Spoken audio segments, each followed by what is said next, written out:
سبحان الله والحمد لله لا إله إلا الله الله نحمده ونصلي على رسوله الكريم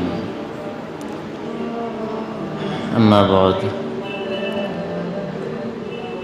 قال الله تبارك وتعالى في كلامه المجيد فأعوذ بالله من الشيطان الرجيم بسم الله الرحمن الرحيم لقد جاءكم رسول من أنفسكم عزيز عليه ما عنتم حريص عليكم بالمؤمنين رؤوف رحيم قال النبي صلى الله عليه وسلم والله لا يؤمن أحدكم حتى يكون أحب إليه من والده وولده والناس أجمعين صدق الله المولانا العظيم وصدق رسوله النبي الكريم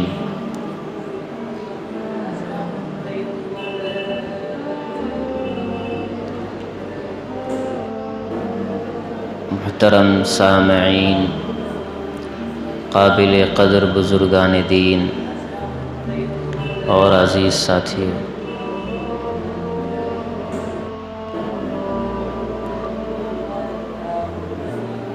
چلتا ہوا مہینہ اس کے بارے میں بتلایا گیا گزشتہ جمعے میں کہ اس کا نام ربیع الاول ہے، اس کے معنی کیا ہے اور اس مہینے کو فوقیت اور فضیلت دیگر مہینوں پر کیوں ہے۔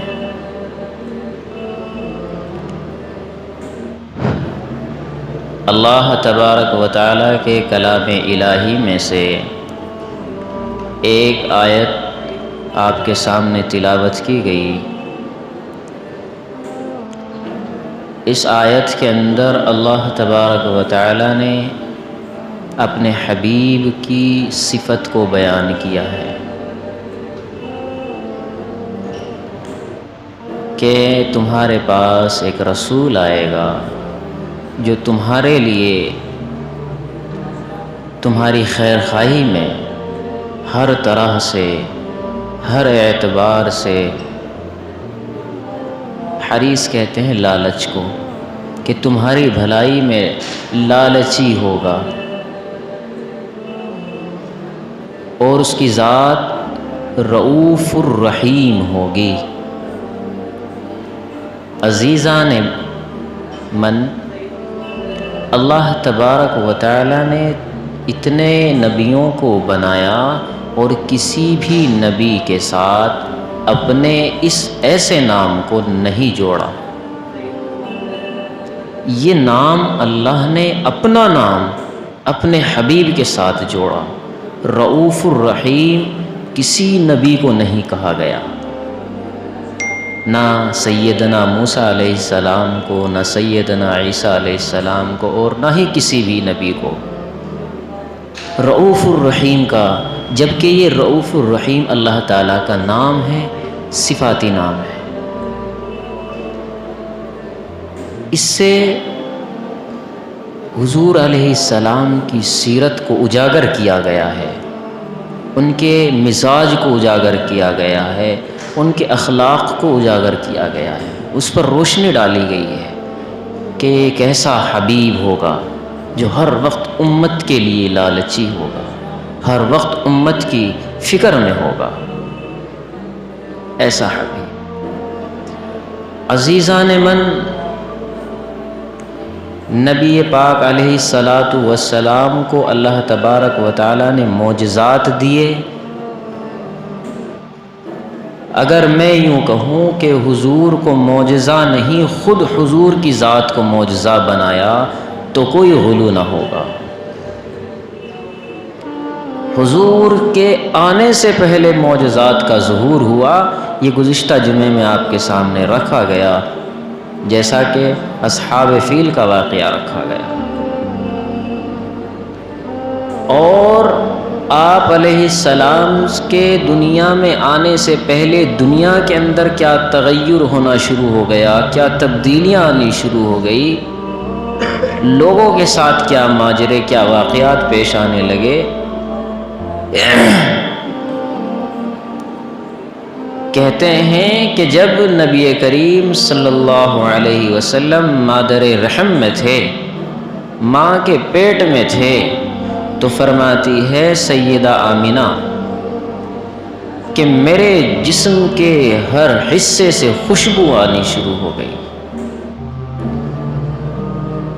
میں حتیٰ کہ کسی محلے میں کسی گلی سے گزر جاؤں تو اس گلی کے اندر خوشبو ہونی شروع ہو گئی، کسی عورت کے پاس بیٹھ جاؤں تو عورتیں معلوم کرنے لگیں کہ آمینہ یہ خوشبو کون سی استعمال کرتی ہو، کون سا عطر لگاتی ہو، کون سی کمپنی سے لاتے ہو، کہاں سے بنواتی ہو۔ فرمایا کہ نہیں، کسی بھی کمپنی، کسی بھی عطر کا کمال نہیں، یہ تو میرے پیٹ میں رب ذوالجلال کا حبیب ہے جس کی خوشبوئیں مہک رہی ہے۔ ایسا خوبصورت حبیب، فرمایا کہ اگر تھوک دیں تو پانی شیریں ہو جائے، خوشبودار ہو جائے، میٹھا ہو جائے۔ تغیر ہوا۔ فرمایا 571 عیسوی کے اندر بروز پیر میں صبح کے وقت، اور بعض نے تو وقت بھی لکھ دیا 4:20 یا 21 کا، کہ اس وقت میں جناب نبی کریم محمد صلی اللہ علیہ وسلم دنیا میں تشریف لائے۔ فرماتی ہیں سیدہ آمینہ کہ جب یہ بچہ دنیا میں تشریف لایا تو جس گھر کے اندر میں تھی، جس کمرے میں میں تھی، یہ حبیب جب دنیا میں آیا تو اس گھر کے اندر ایک ایسی روشنی ہوئی گویا کہ مکان کی چھت نہیں رہی، اتنی روشنی سے وہ مکان کی چھتیں دور و دیوار ختم ہو گئے اور اس کا نور اتنی دور تک پھیل گیا۔ یوں کہتی ہیں سیدہ آمنہ کہ میں مکہ میں رہتے ہوئے قیصر و کسریٰ کے محل دیکھ رہی ہوں، دنیا کے اندر ایک ایسا نور پھیل گیا۔ جناب نبی کریم صلی اللہ علیہ وسلم کا نور، ان کی آمد کا نور، کہ سارے عالم کے اندر نور ہی نور پھیل گیا، ظلمتیں تاریکیاں مٹ گئی، ظلمتوں کے ابر چھٹ گئے اور نور پورے عالم کے اندر پھیل گیا کہ میں مکہ کے اندر رہتے ہوئے قیصر و کسریٰ کے محل دیکھ رہی ہوں۔ ایسا نور پھیل گیا، اور اس ابر سے، اس نور کے ٹکڑوں سے خوشبو اور آواز اور صدا یہ آ رہی ہے کہ مرحبا مرحبا، یہ آخر الزماں آ گئے، آخر الزماں آ گئے ہیں، نبیوں کے نبی آ گئے، رسولوں کے رسول آ گئے۔ فرماتی ہیں کہ کچھ وقفے کے بعد وہ نور کچھ کم ہوا تو میری آنکھیں نبی کے چہرے انور پر پڑی، اتنی، چونکہ نور کی وجہ سے حضور پر آنکھیں ٹک ٹکی لگا کر نہیں دیکھ سکتے تھے،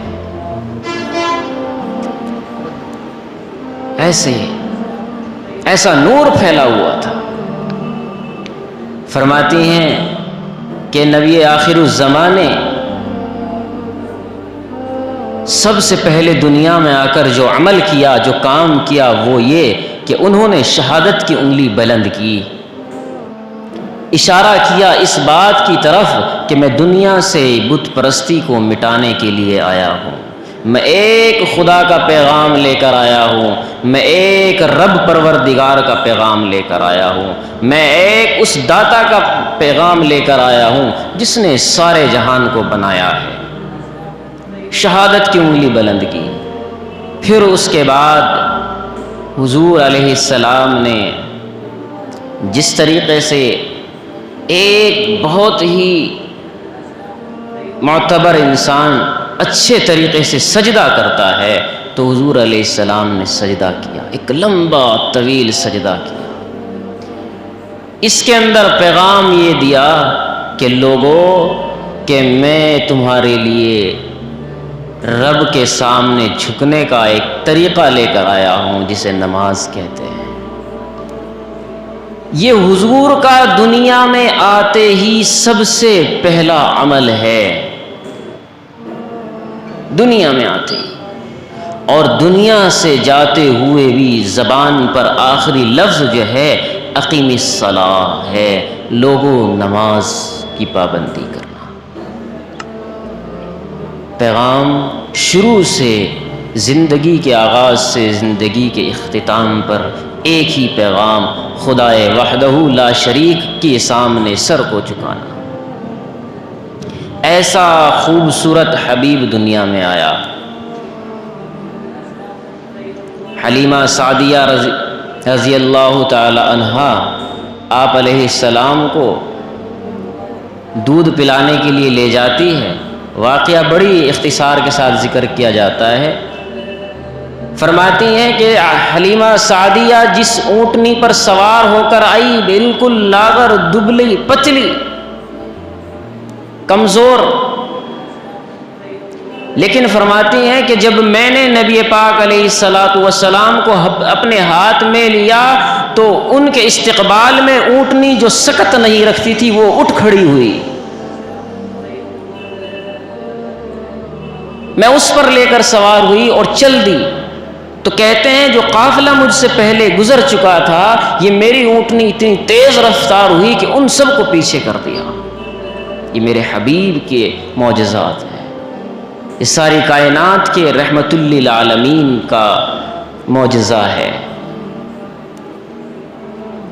حلیمہ سعدیہ رضی اللہ تعالی عنہا یہ ذکر کرتی ہیں، اور میں آپ کو آپ علیہ السلام کا حلیہ مبارک بتلاؤں تو میں کیا بتلاؤں، جس کے چہرے انور کی خود رب ذوالجلال قسمیں کھائیں، میں اس کی کیا تعریف کروں کہ جس کے ہر ادا کی قسم خود خدا بنانے والا کھائے، جس کے بارے میں شاعر کہتا ہے لا یمکن الثناء کما کان حقہ، کہ جیسی تیری حمد ہونی چاہیے تیرے حق کے مطابق تیری ثنا کرنا ممکن ہی نہیں، تیری تعریف کرنا ممکن ہی نہیں انسان میں۔ فرمایا کہ آپ علیہ الصلاۃ والسلام مدینہ المنورہ کی طرف ہجرت کے لیے چلے تو ایک راستے میں ایک جھوپڑی نظر آئی، اور آپ بیٹھے تھکے ہوئے، کہا کہ اماں کچھ کھانے کو ہے، کچھ پینے کے لیے، کچھ کھانے کے لیے ہے؟ کہا کہ یہاں تو کئی روز سے فاقہ ہے۔ آپ نے کہا اماں اگر اجازت دو، یہ جو تمہارے صحن میں، یہ جو تمہارے آنگن میں ایک بکری بندھی ہوئی ہے، میں اس کا دودھ دہو لوں، دودھ نکال لوں؟ کہنے لگی بیٹا کیا دیکھتے نہیں ہو، یہ بکری تو اتنی لاغر اور دبلی پتلی ہے کہ بیٹھی ہوئی ہے، اٹھنے کا بھی نام نہیں لے رہی ہے، اس کی ہڈیوں پہ گوشت تک بھی موجود نہیں ہے، صرف کھال ہے، یہ کہاں سے دودھ دے گی؟ آپ نے فرمایا اماں آپ اجازت دیں، آپ اجازت دیں۔ کہنے لگی نکال لیجئے۔ آپ علیہ الصلاۃ والسلام نے ایک برتن لیا۔ فرماتے ہیں لکھنے والے کہ آپ علیہ الصلاۃ والسلام نے جیسے ہی بکری کے تھنوں کے قریب ہاتھ کو کیا تو بکری کے تھن دودھ سے بھر کر نیچے لٹک گئے، اور آپ علیہ السلام نے نکالنا شروع کیا، دودھ دہنا شروع کیا، اور ایک برتن میں دودھ نکالا اور نکال کر خود پیا اور اپنے ساتھی کو پلایا، اور اس کے بعد پھر ایک برتن میں اس کو بھر کر کے اس اماں کو دیا، اور پھر روانہ ہو گئے۔ شام کو ان کے شوہر گھر پہ تشریف لاتے ہیں، گھر کی فضا بدلی ہوئی ہے، گھر کی ہوا کے اندر خوشبو مہک رہی ہے۔ پوچھا کہ گھر میں کوئی آیا ہے؟ کیا بات ہے کہ مجھے کچھ منظر الگ نظر آ رہا ہے۔ کہنے لگی کیا بتاؤں، رأیت رجلا، میں نے ایک ایسے آدمی کو دیکھا، میں نے ایک ایسے نوجوان کو دیکھا، حلیہ مبارک دیکھیں کہ انہوں نے، اس کا نام ام معبد ہے، اس اماں کا نام ام معبد۔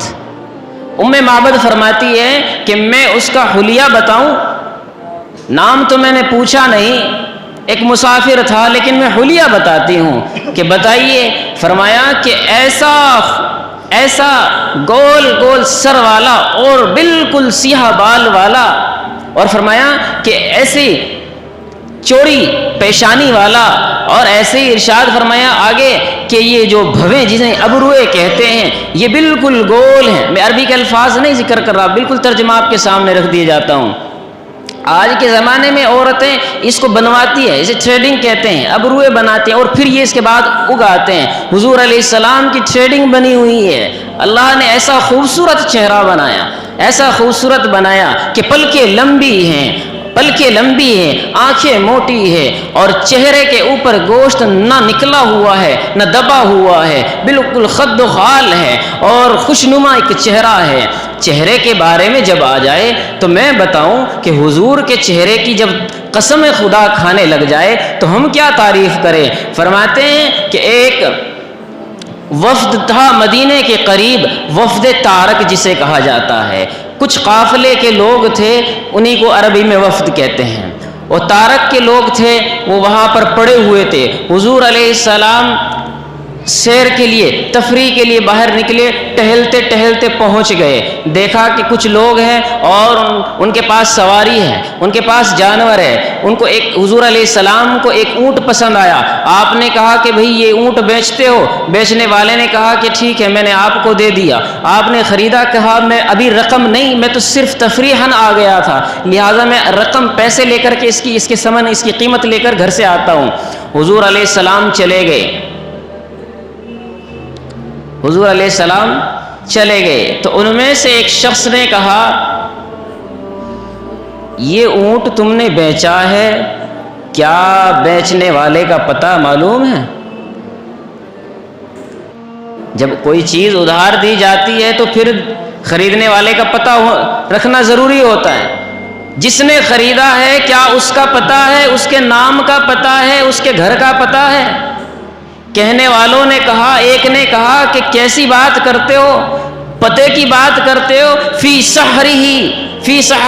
صوت سحری، کہ اس کے لہجے کے اندر ایک ایسی کشش تھی کہ جو سنتا وہ مسحور ہو جاتا، جب وہ زبان کھولتا تو اس کے زبان سے الفاظ موتیوں کی طرح جھڑتے کہ جو سن لیتا وہ ایسا ہو جاتا جیسا کہ اس پر کوئی اثر کر دیا گیا ہو، اس پر کوئی جادو کر دیا گیا ہو۔ اس کی زبان نہیں، اس کی زبان سے ایک جادو نکلتا تھا، اس کی زبان سے ایک سحر نکلتا تھا۔ میں تو اس کی ایک زبان کو سنتا رہا اور مدہوش ہو گیا۔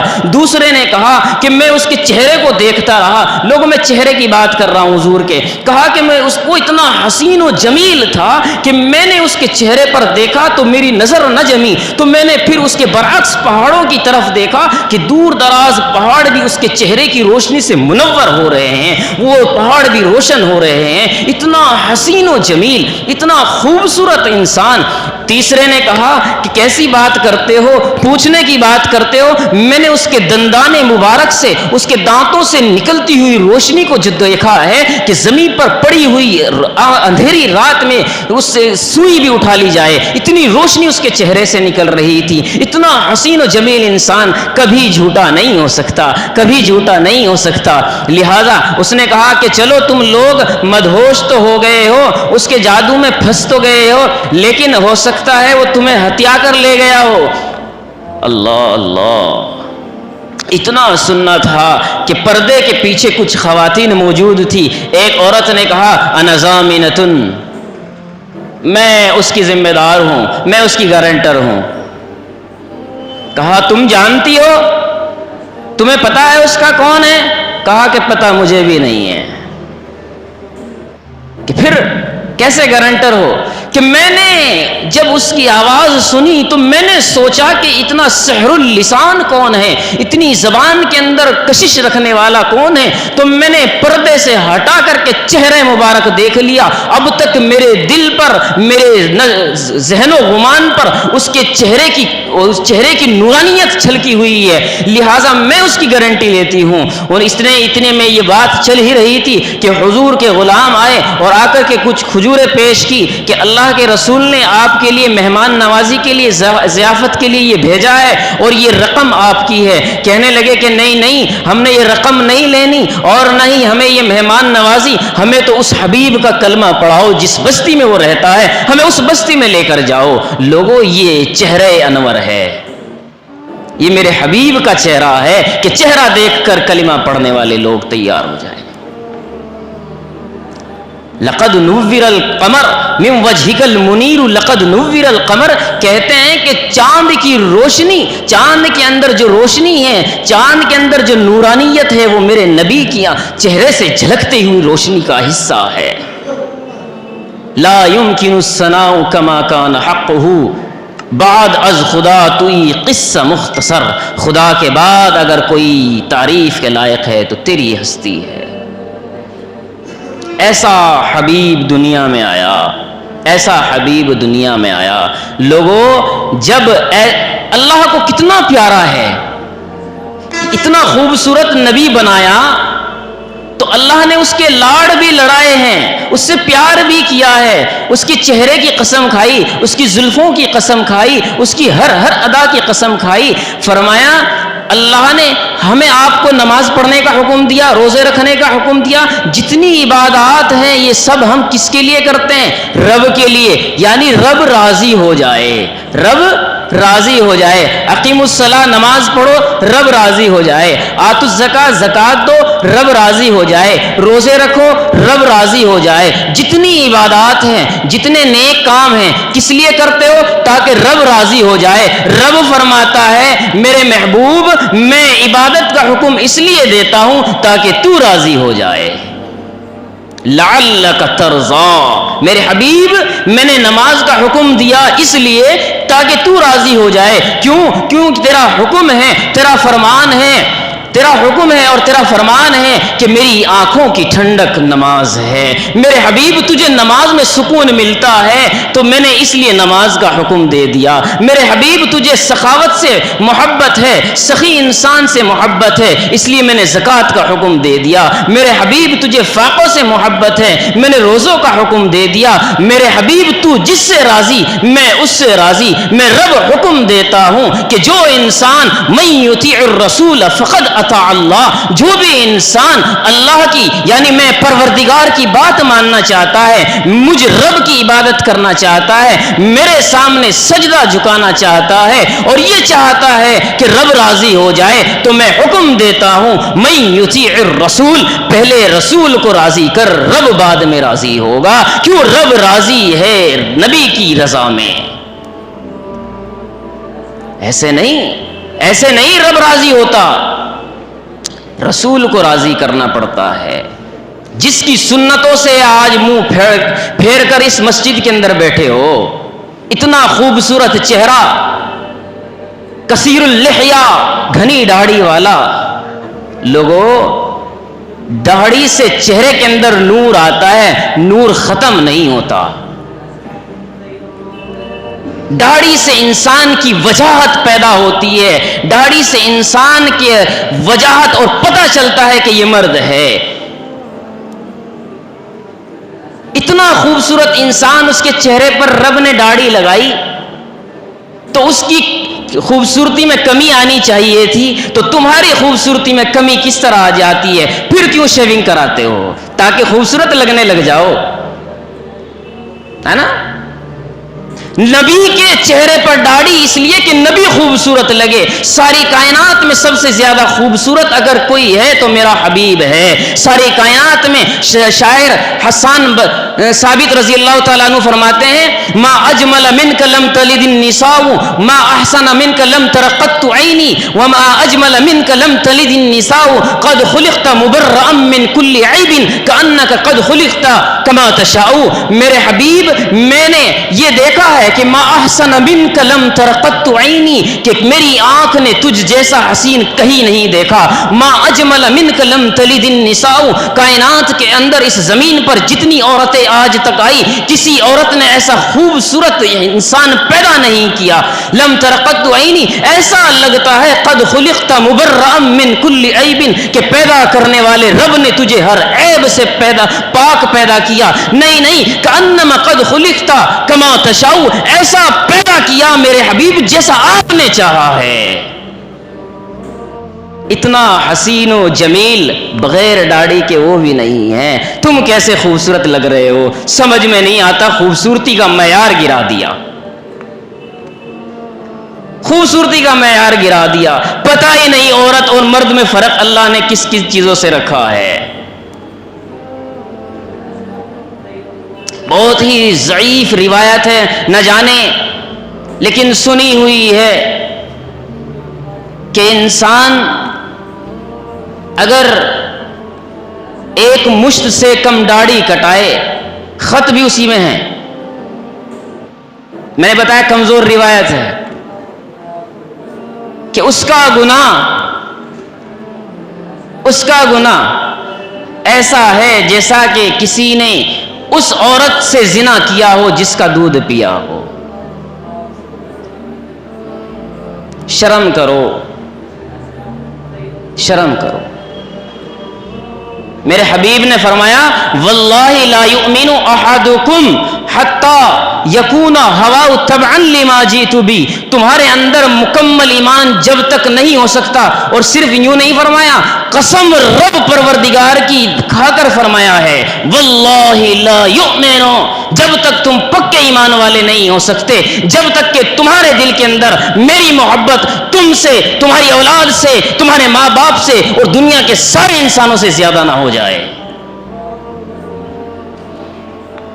تمہارے اندر میری محبت تمہاری جان سے زیادہ نہ ہو جائے جب تک تم ایمان والے نہیں ہو. ایمان کا نام اور ایمان کا کلمہ پڑھنے والے اور ایمان کے خلاف اعمال کرنے والے, سوچو تو صحیح ایمان کا کتنا حصہ دل کے اندر لیے پھر رہے ہو. فکر کرو اس چیز کی. یہ سیرت مصطفیٰ ہے, یہ سیرت مصطفیٰ ہے جس کی ایک کڑی آپ کے سامنے رکھی گئی کہ حبیب ساری کائنات میں سب سے اعلیٰ, ساری کائنات میں سب سے افضل, سب سے اجمل, سب سے اعلیٰ, سب سے برتر اگر کوئی حبیب ہے لقد جاءکم رسول من انفسکم عزیز علیہ ما عنتم حریص علیکم بالمؤمنین رؤوف الرحیم. وآخر دعوانا الحمدللہ رب العالمین. جن حضرات نے سنت ادا نہیں کی اس نے